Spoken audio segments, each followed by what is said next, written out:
The Orthodox Voice presents a sermon by Friar Alexander Schmemann, the parable of the Pharisee and the tax collector, also known as the publican.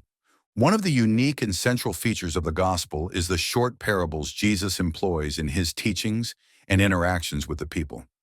It is remarkable that these parables, spoken nearly 2,000 years ago under circumstances entirely different from ours, in another civilization and a completely different language, still resonate today, targeting the very core of our hearts. Books and words created not long ago, yesterday or the day before, have already faded, forgotten, vanished into oblivion. They no longer speak to us. They are lifeless. Yet these seemingly simple and unpretentious stories from the gospel continue to pulse with life. We listen to them, and it feels as if something stirs within us, as though someone has peered into the deepest recesses of our lives and uttered something meant solely for us. In the parable of the publican and the Pharisee, we meet two individuals. The term publican is derived from a Slavic word for tax collector, a profession held in universal contempt in the ancient world. Pharisee, on the other hand, refers to a member of the ruling party, the elite of that society and state. In contemporary terms, the parable represents a symbolic tale contrasting an influential member of the leading class with a minor and disregarded apparatchik.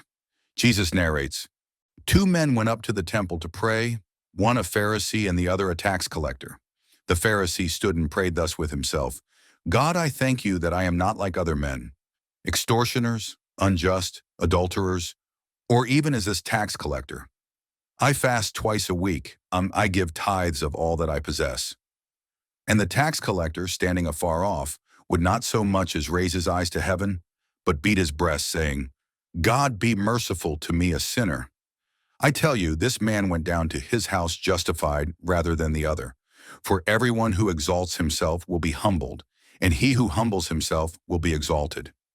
Luke 18:10-14. Just a few lines in the gospel convey something eternal, relevant across ages and situations.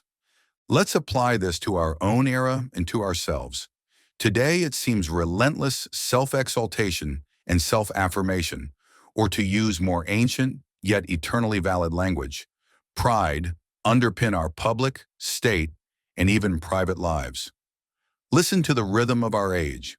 Are we not struck by the enormous self-promotion, boasting, and shameless self-glorification that have so pervaded our lives we barely notice them anymore?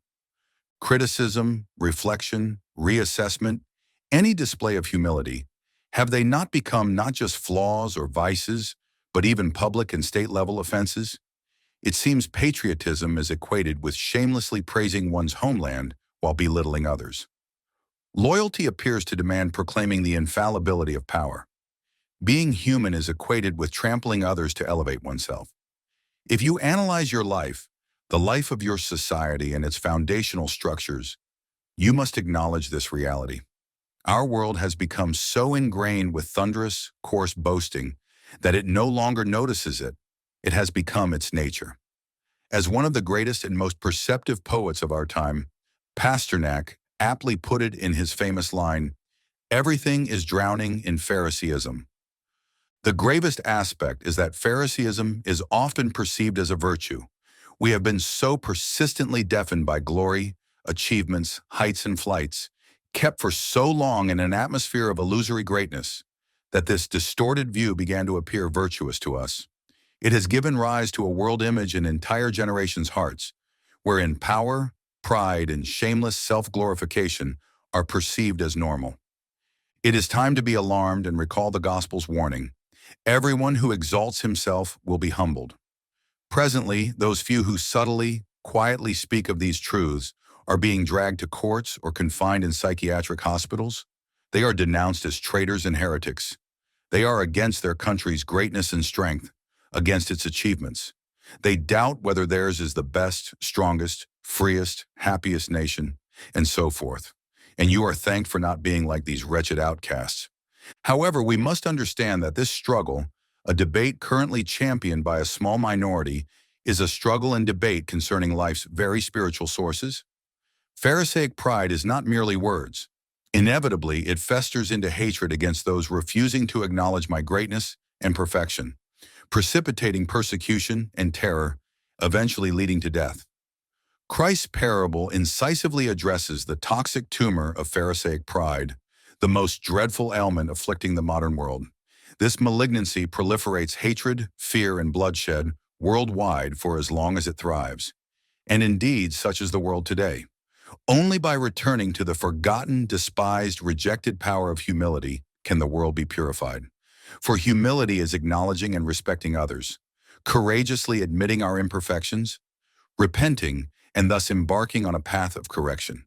From the bluster, falsehood, and darkness of Phariseeism, we must transition to the light, integrity, and true humanity, to truth, humility, and love. This is the calling of the parable of Christ, the first call of the Lenten spring. Thank you for listening to the Orthodox Voice.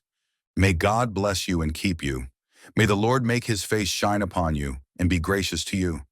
May the Lord turn his face toward you and give you peace. Amen.